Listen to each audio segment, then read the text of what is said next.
Bonjour à tous. Donc petite vidéo pour expliquer ma nouvelle team intuable. Donc on va commencer tout de suite. Donc les plus importants, on commence par écrase-crâne. Écrase-crâne que j'ai poussé au niveau vitesse à 244. Donc une trentaine de milliers de points de vie. Un peu de défense quand même. Très important, un taux de critique assez élevé. Et un taux de dégâts critiques assez élevé aussi. Je lui ai mis, comme vous voyez, un petit set immortel, parce que le but du jeu, c'est qu'il garde au moins 6000 de vie tout le long du combat. Ensuite, on passe à Rush Card, le deuxième, assez important. 241 de vitesse, presque 50 000 de vie. Après, bon, je fais ce que je peux avec les artefacts que j'ai. Au niveau du poison, on est sur Banshee. 191 de speed. Bon, je vais coller du dégât critique et un petit peu de taux critique, mais j'aurais bien aimé atteindre les 100%. Tiki tiki tic. Razine. Que j'ai essayé quand même de pousser pas mal.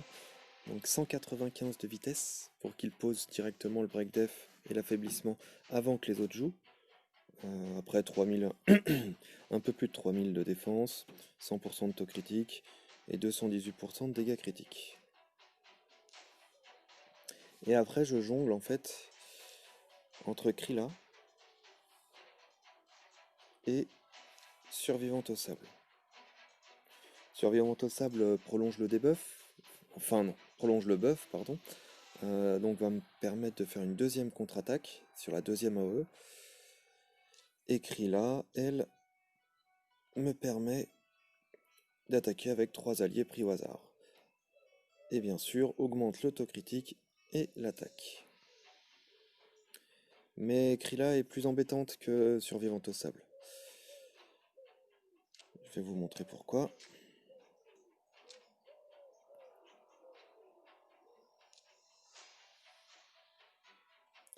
Donc, partons avec celle-là. Alors j'ai mis Survivante pour le bonus Laura Lead défense, comme ça Razine et Écrase-Crâne tapent un peu plus fort.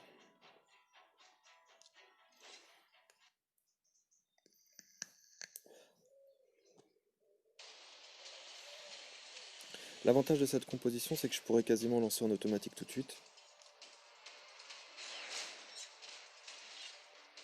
Sauf que je veux juste une chose, c'est que Razine pose le A2 en premier, et si je mets en automatique, il posera le A3. Pour la rotation, c'est bien mieux. Donc voilà, Survivante au sable me permet de prolonger directement, pas l'invincibilité, mais la contre-attaque. Le A3, et à partir de là, on peut laisser se dérouler en automatique.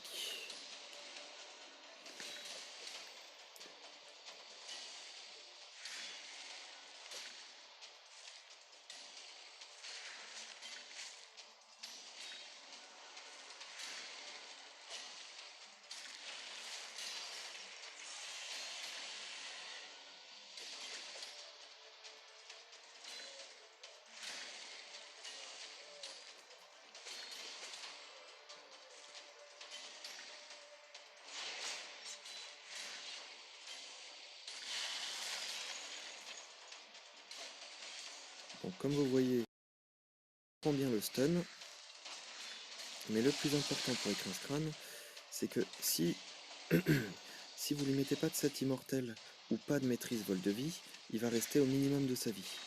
Et j'ai remarqué qu'en fait, s'il reste au minimum, le boss ne le focus absolument plus. Même si les autres ont toute leur vie, si lui a vraiment, on va dire, moins de 1000 HP, il ne le focus plus. Il lui faut environ 5 à 6000, d'après ce que j'ai un petit peu lu sur internet, etc. Il lui faut 5 à 6000. Donc il faut qu'il ait un moyen de retrouver de la vie pour prendre le stun à chaque fois.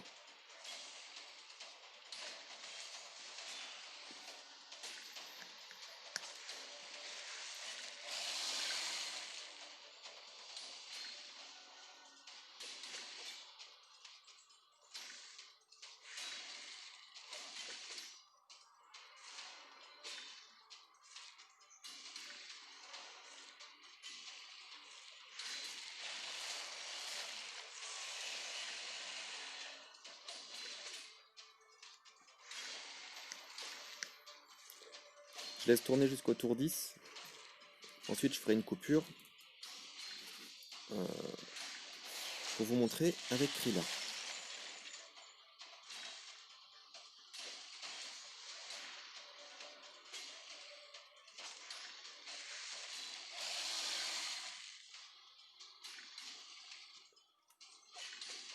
Donc voilà, vous avez compris le principe. On se retrouve tout de suite. Donc on se retrouve pour montrer Krilla. Krilla qui est très forte, franchement, elle tape très fort. Ses compétences sont pas mal du tout, mais il y a un petit problème. Comme vous voyez, l'attaque avec 3 équipiers est sur 3 tours, donc ça, c'est parfait. Par contre, Bizarrerie guerrière est sur 4 tours. Donc, à partir de, comment dire, de 3 séquences sur le boss de clan, bah ça se décale. Donc, je suis obligé de reprendre la main tous les 3 tours pour qu'elle tape comme je veux. Par contre, elle fait plus de dégâts que Survivante au sable. Donc, dans ces cas-là, je place Banshee pour l'aura de précision, hein, histoire de, et je place Krilla ici.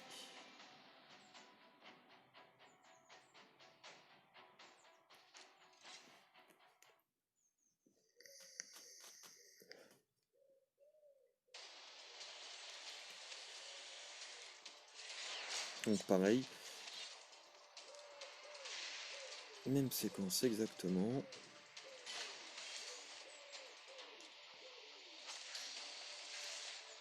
Et donc voilà, une des attaques de Krilla.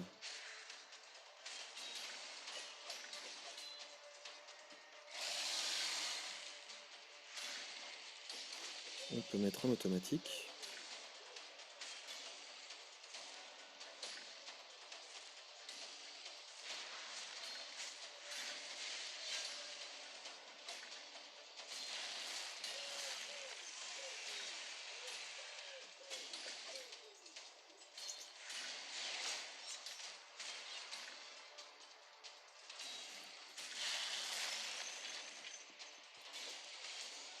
Et je reprends la main tous les 3 tours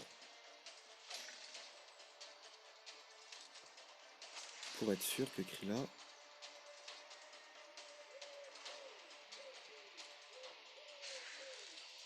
mette bien son A2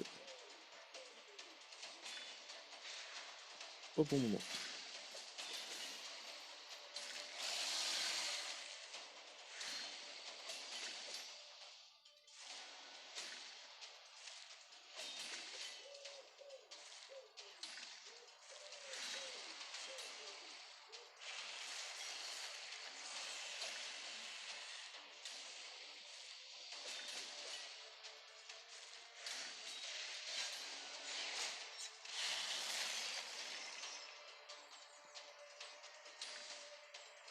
Donc oui, ça se met en place au tour 6 sur cette équipe. La protection de Rochecard ne se décale plus à partir du tour 6.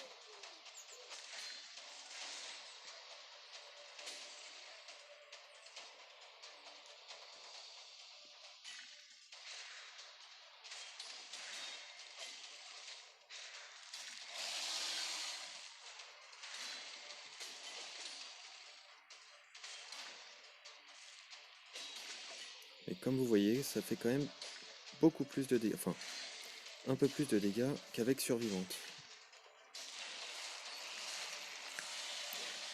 On va s'arrêter aussi au tour 10.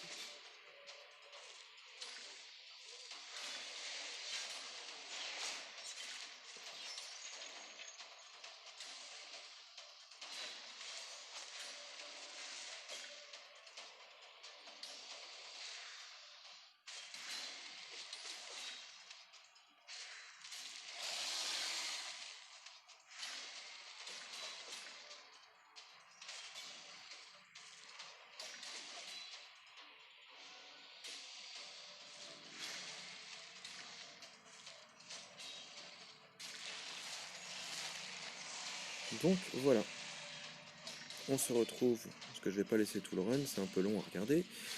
On se retrouve à la fin pour voir le score. Bon, on se retrouve pour la fin du combat. C'est pas le meilleur score que j'ai fait, mais c'est pas trop mal.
« 39 millions.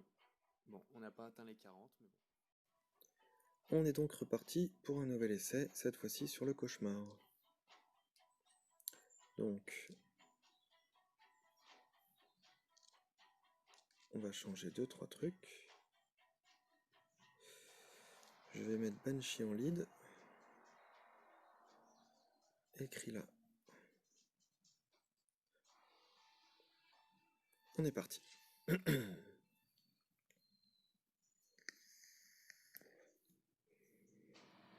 Alors, on commence en manuel. La même rotation exactement que tout à l'heure. Résine. Le poison. Écrit là. De là, on peut mettre un petit moment en automatique.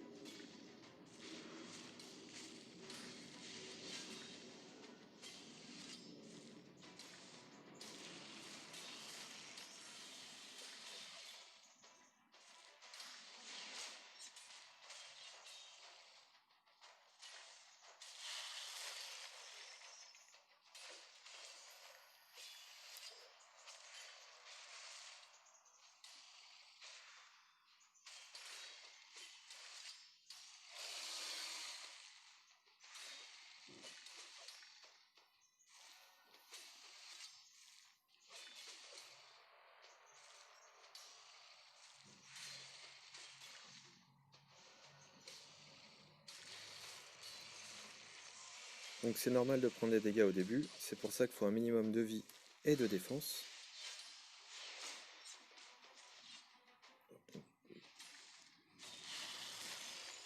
Là je repasse en manuel.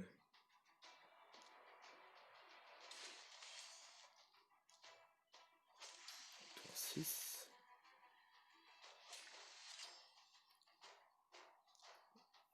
Ça va, j'avais encore un tour.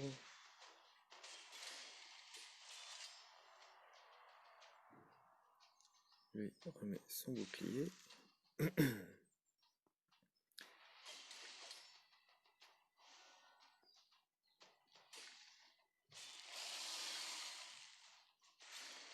Et c'est les 3 prochains tours, 7, 8 et 9, qui sont très importants.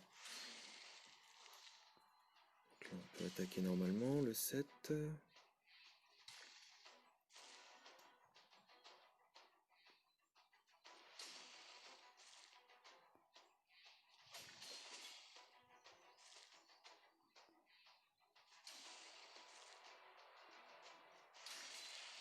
Voilà, donc là le 8.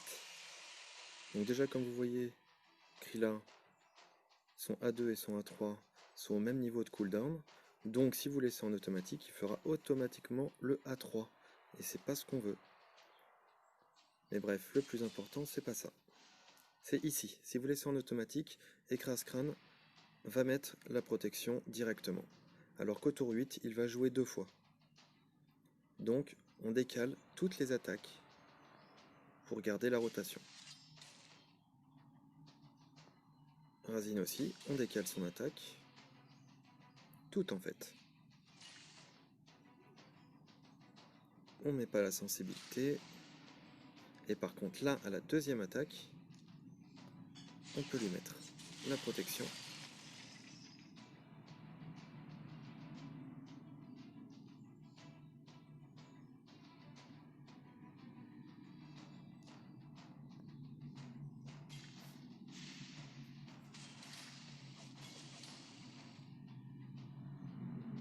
Exactement pareil pour Rochecard.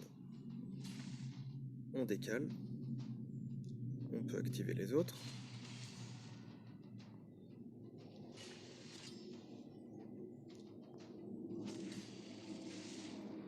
Et on met sa protection. Et on peut lancer en automatique.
Et nous voilà à la fin, 46 millions.